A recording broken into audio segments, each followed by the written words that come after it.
मेरे समाज के अग्रजन, समाज सेवी, भगत, कमेटी मुखी, जनप्रतिनिधि, कर्मचारी, अधिकारीगण, सेवानिवृत्त कर्मचारी, युवा भाई बहन, बेटे बेटियां, आज हम यहाँ पर हमारे पूर्वज जिन्होंने शिक्षा के लिए अपना त्याग दिया, बलिदान दिया, उसके लिए हम लोग यहाँ पर इकट्ठे हुए हैं। एक मूर्ति हम लोगों ने पिछले साल लगाई, 2 मूर्तियां हम लोगों ने इस साल लगाई। यह स्थान हमारे पूर्वजों के जितने भी महापुरुष हैं, जिन्होंने हमारे लिए त्याग बलिदान दिया, उन सब की मूर्तियां यहां हम लगाना चाहते हैं। और इसमें आपकी हिस्सेदारी, आपकी भागीदारी, आपका सहयोग जरूरी है। हम ये चाहते हैं कि आने वाले साल संत सुरमाल खराड़ी महाराज लसूड़िया धाम, संत गोविंद गुरु महाराज और संत पूजिया महाराज का मूर्ति भी यहाँ पर लगाना चाहते हैं। तो क्या आप इस बात के लिए सहमत हैं? आप ऊंचा करके बताइए। तो ये प्रस्ताव आज पास हो गया कि आने वाले साल 3 मूर्तियां और लगेगी। वीर संत सुरमाल खराड़ी महाराज नंबर 1, संत गोविंद गुरु महाराज नंबर 2 और संत पूजिया महाराज का 3 एक साथ मूर्तियां लगेंगी। और यह 3 मूर्तियां लगने के बाद क्लोज हो जाएगा, समाप्त हो जाएगा, ऐसा नहीं है। और भी हमारे महापुरुष हैं, क्योंकि यह आदिवासी प्रेरणा स्थल बन रहा है। तो आदिवासी किस किस से प्रेरणा लेता है, उन सभी महापुरुषों का मूर्तियां यहाँ पर क्रमशः लगती जाएगी। तो ये बात हमें ध्यान रखनी होगी। इसको ध्यान में रखते हुए हमारे साथियों का, सामाजिक कार्यकर्ताओं का, कर्मचारी अधिकारियों का आप लोगों को सहयोग अनवरत बनाए रखना है। ये बात मैं एक बात कहना चाहता हूँ। दूसरी बात, अभी हम लोगों ने सेवानिवृत्त कर्मचारियों का सम्मान किया। आज तक सेवानिवृत्त कर्मचारी सेवानिवृत्त हो गए और फिर या तो घर पे रहते हैं या फिर लाइन में लगते हैं। कौन सी लाइन? अब तो नौकरी पूरी हो गई, अब मेरे को कुछ मिल जाए। भाई 30-35 साल तक तो तुमको बहुत कुछ मिला है, अभी फिर लाइन में लगे हुए हो। कौन सी लाइन? राजनीति, टिकट वाली लाइन। मेरे क्या जा रहा है? अब आप लोगों को 30-35 साल तक आपने समाज का लाभ लिया और समाज का सर्टिफिकेट नहीं लगाया होता तो ये लाभ नहीं मिलता। क्या मिलता? समाज के सर्टिफिकेट के बगैर कोई सर्विस लग सकता था? नहीं लग सकता था। तो आपने लाभ लिया और फिर लाइन में लगे हुए हो।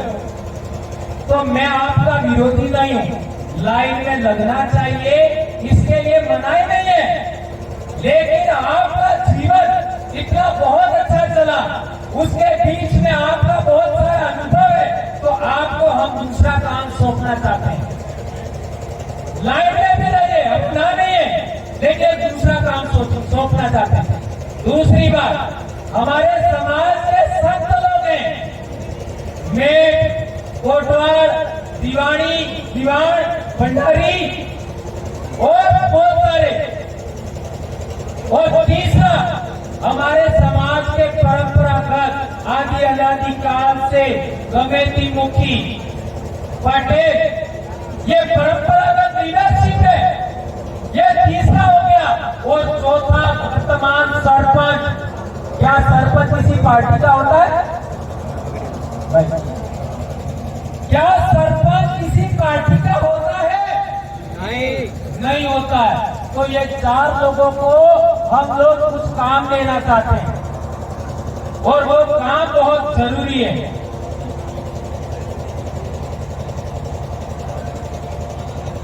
क्या काम?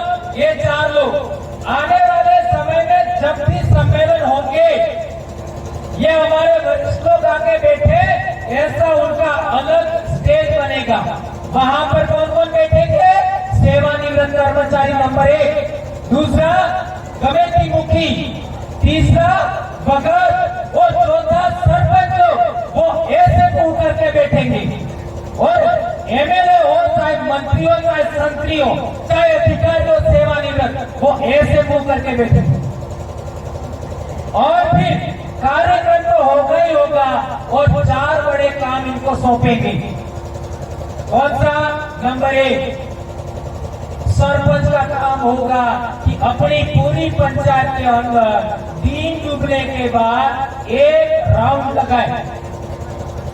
सभी सड़कों पर सरपंच एक बार दिन डूबने के बाद घूमे। ऐसा होना चाहिए कि होना चाहिए? होना चाहिए। हाथ ऊंचा करो। अच्छा, और ऐसा सरपंच ना करे तो ये आप सोचना। नंबर 2, जितने भी आपका कमेटी मुखी है,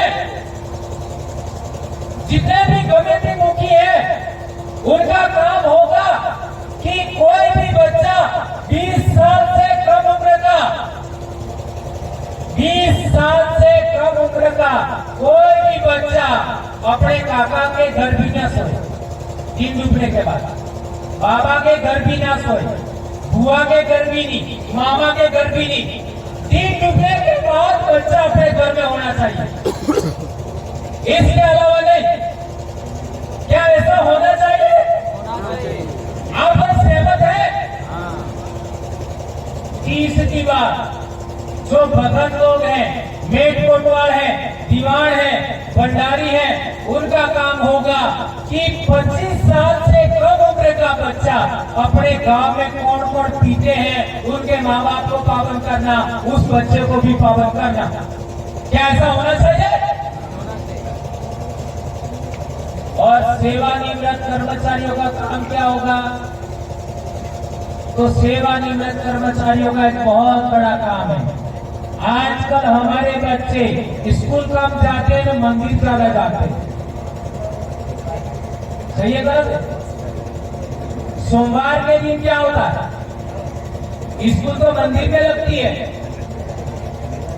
सही कह रहा हूं गलत कह रहा हूं? सारे हो जाते हैं। कौन देखे इनको? कोई अनुशासन नहीं। कोई क्या कर रहा है? स्कूल के अंदर आपका एक टीचर पूरा साल पढ़ाता है और केवल 16 सोमवार में वो सारी पढ़ाई बर्बाद हो जाती है। क्या सही कह रहा हूं गलत कह रहा हूं? आज पोक्सो के नाम पर हमारे कितने बच्चे जेलों में बंद हैं? वो उसका कारण क्या है? उसका एकमात्र कारण है कि हमारे बच्चे समाज से पहले, उम्र से पहले, समझने से पहले वो आपका इन गलत कामों में व्यस्त हो जाते हैं। इंटरनेट से हमारा बच्चा छूट गया और उसकी वजह से इतना बड़ा नुकसान हो रहा है। तो सेवानिवृत्त कर्मचारियों का काम होना चाहिए कि कोई भी बच्चा किसी भी माँ बाप का स्कूल टाइम में मंदिर में ना जाए। क्या आप ऐसा चाहते हैं? और वो चाहते हैं? सबका फोटो खींचो।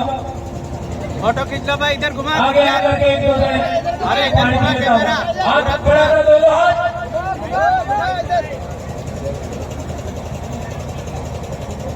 पूरे कैमरे घुमाओ। यदि ये 4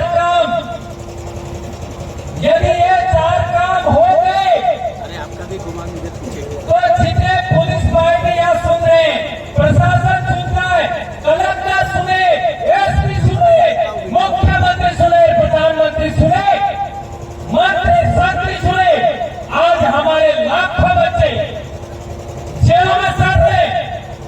माननीय आपका राष्ट्रपति ने भी कहा था कई लोग बगैर किसी कारण के जेलों में सड़ रहे हैं, उसमें से मैं मानता हूं 40% की कमी आ जाएगी। 40% की कमी, ये 4 काम कर लेते हैं हम लोग को। ये बहुत बड़ी बात है मेरे भाइयों। और पॉक्सो के अंदर आज कितने बच्चे बगैर किसी कारण के आपका जेलों में सड़ रहे हैं। 20 साल का जेल हो जाती है, फिर बाहर आके क्या करे। और आज छोटे छोटे बच्चे, 10वीं क्लास का बच्चा, 12वीं क्लास का बच्चा, लड़कों लड़की फांसी खा रहे हैं। अरे मैं पैदा हुआ, मेरी उम्र के जो लोग बड़े पैदा हुए, ये जो बड़े बुजुर्ग हैं उनको पूछो, वो पैदा हुए तो कौन फांसी खाता था? एक भी फांसी खा नहीं रहा था। नहीं तुम 7 फांसी खा लोगे तो फिर तुम्हारा जन्म हो, कैसा सोचते हो? नहीं होगा। कई लोग तो इस भ्रम में कि हमारे 500 जन्म था है, ये हाथे हाथे था है? आणि जिंदगी में हाथी नहीं जीपा मरजू तो मोर जीपा मरे। अरे नारायण को नहीं जन्म होगा, हाथी तो थावानु दूर नहीं होते, पुनर्जन्म नहीं होता है। ये भ्रम में मत रहो। ये सारी बीमारी इन मंदिर वालों ने हमारे दिमाग में ठूसी है, पहले नहीं था ये। और एक महत्वपूर्ण बात, हमारे समाज के अंदर आज हॉस्पिटल ले जाओ, 4 ग्राम 5 ग्राम सभी महिलाओं का खून होता है, सबको खून चढ़ाना पड़ता है डेली डिलीवरी के टाइम। ये कैसा हुआ? पहले हमारी औरतें, हमारी महिलाएं बच्चों को जन्म देती थी, उनको खून की जरूरत नहीं था। आज क्यों है? उसका एकमात्र कारण है दुनिया भर के व्रत। ये व्रत, वो व्रत, आदमी की उम्र बढ़ानी है व्रत, औरत की उम्र बढ़ाने का व्रत क्यों नहीं? घर में खुशहाली लानी है व्रत, भाई माते पारे व्रत, सूटी का भाई भी व्रत। अरे क्या कर रहे हो? कितना समझाएंगे? अरे तुम्हारे लिए बहुत बोल करके मेरा ऊपर भार हो गई, और वो भी एक राजनीतिक महिलाओं को आगे करके करवाया। कितनी बार पूरा हुआ, किस लिए? तुम्हारे लिए। और वो भी मेरी मर्जी से नहीं बोला था। वहां के लोगों ने कहा कि पहले वाले मान साहब ने कहा है, वही आपके लोग मान लेंगे। और वो भी महिलाएं बैठी थी, माँ बाप बैठे थे, ग्राम सभा की मीटिंग थी, अभिभावकों के कहने पर बोला। कब तक होगा ये? हमारे समाज की बहन बेटियों बहुओं का वजन कम हो रहा है, शादी के टाइम कितना वजन हो रहा है, कौन बोलेगा? ये तुम्हारे नौकरी, बड़े बड़े नौकरी करने वाले ऑफिसर नहीं बोलते, तुम्हारे नेता नहीं बोलते, तुम्हारे सरपंच नहीं बोलते, तुम्हारे कमेटी मुखी नहीं बोलते, तुम्हारे ये छोटे छोटे छुपे नेता नहीं बोलते। कौन बोलेगा? मेरे को किसी का वोट चाहिए, इसलिए मैं बोल रहा हूं। और क्या कर लेंगे? ज्यादा नौकरी छुड़वा लेंगे, क्या कर लेंगे? बस सच बोलना होगा, क्योंकि हम लोग पढ़े लिखे लोग हैं। अच्छा, पढ़े लिखे का अर्थ क्या होता है?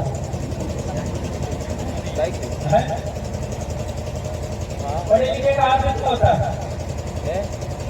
कोई एक जना बताओ, खड़ा होकर, कितना जल्दी हो जाएगा? पढ़े लिखे का अर्थ क्या होता है? गाड़ा माते लखीन वही भरवानो, थोड़ा माते लखीन वही भरवानो, पढ़े लिखे का पढ़ा लिखा होने का एक ही अर्थ है, नंबर 1, क्या सही है, क्या गलत है?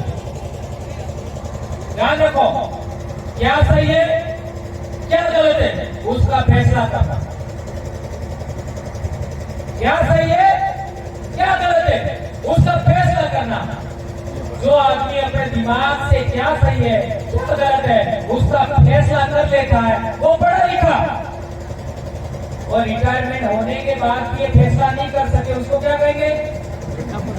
लिखा पढ़ा। लिखा पढ़ा तो लिखा हुआ था वो पढ़ा, दिमाग का उपयोग नहीं किया। अरे भैया, तुमने पूरी जिंदगी लगाया समाज के लिए, इन आने वाले बच्चों को, इन बेटियों को खुद को दीजिए। आप अधिकारी बने, कर्मचारी बने, क्या दिया आपने समाज को? आप नेता बने, आप सरपंच बने, आप मंत्री संतरी बने, क्या दिया समाज को? दीजिए, ज्ञान दीजिए। और ज्ञान भी ऐसा होना चाहिए, क्या सही क्या गलत उसका फैसला कर सकते। ये बात होनी चाहिए। एक और अंतिम पॉइंट,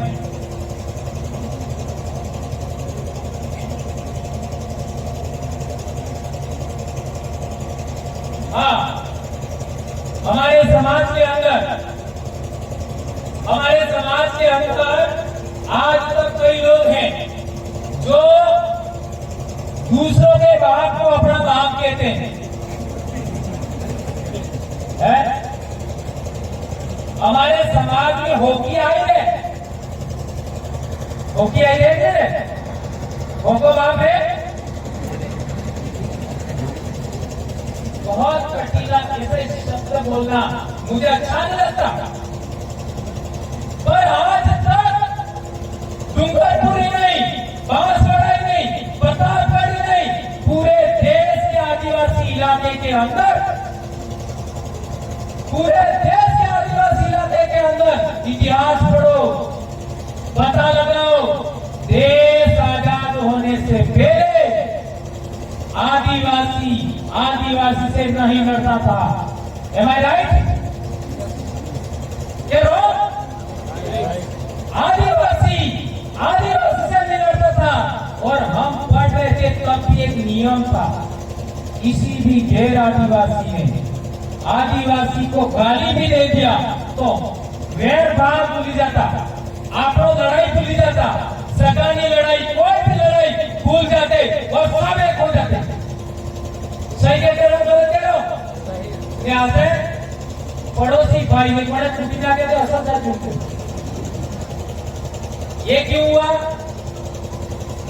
खुद के बाप की इज्जत नहीं कर रहे, खुद के बाप को बाप नहीं कह रहे, दूसरे के बाप को बाप कह रहे। वो दूसरों के बाप को बाप कहने वाले लोग आप पहचानोगे कैसे? उसकी भी दो आंखें होती है, उसकी भी एक नाक होती है, दो पैर होते हैं, दो हाथ होते हैं, पहचानोगे कैसे? पहचानोगे कैसे? जो खुद के बाप को कभी जयकारा नहीं लगाते हैं और दूसरे के बाप का जयकारा लगाते हैं, वो लोग दूसरे के बाप को अपना बाप कहते हैं। आए समझ में? तो आप लोग आने वाले समय में किसका जयकारा लगाओगे? काली बाई का जयकारा नंबर 1, दूसरा सेंगाबाई का जयकारा, नंबर 3 आपका नाना भाई खांड का जयकारा, बिरसा मुंडा का जयकारा, टंटा भील का जयकारा, राणा पूजा भील का जयकारा, पुरिया महाराज का जयकारा, हमारे उदातम महाराज रोज नो जयकारो, हमारे वडील मातो आयो એને રૂચી લાવવાનો જયકારો। इस तरीके से अनगिनत हमारे पूर्वज हैं, अनगिनत अपना हर कोने में हमारे पूर्वज मिलेंगे, उनका जयकारा लगाना है। लेकिन जो बाप हमारा नहीं है, जो हमारे समाज का आदमी नहीं है, उसका जयकारा नहीं लगाओगे। क्या इस बात को मानोगे? कौन कौन मानोगे? ये भी फोटो ले लेना पीछे कुछ, मैं देखूंगा आने वाले साल। हमारे समाज के बाप के अलावा किसी का जयकारा नहीं लगाएंगे हम लोग। क्यों? ये बहुत अहम बात है, इसलिए कि हम इसी धरती में पैदा हुए, हमारे बाप दादा। ध्यान रखो, बहुत अहम बात कह रहा हूं, हमारे बाप दादे इसी धरती में पैदा हुए, हम कहीं बाहर से नहीं आए, न हम कहीं बाहर से गए। और जो लोग ईश्वर बने हुए हैं, जो लोग अवतार बने हुए हैं, जो लोग भगवान बने हुए हैं, जो लोग देवी देवता बने हुए हैं, जो ऋषि मुनि बने हुए हैं, गुरु बने हुए हैं, वो भारत के पैदाइश नहीं है। इतिहास पढ़ लेना, धर्मशास्त्र पढ़ लेना, पुरातत्व पढ़ लेना, भाषा शास्त्र पढ़ लेना, डीएनए शास्त्र पढ़ लेना।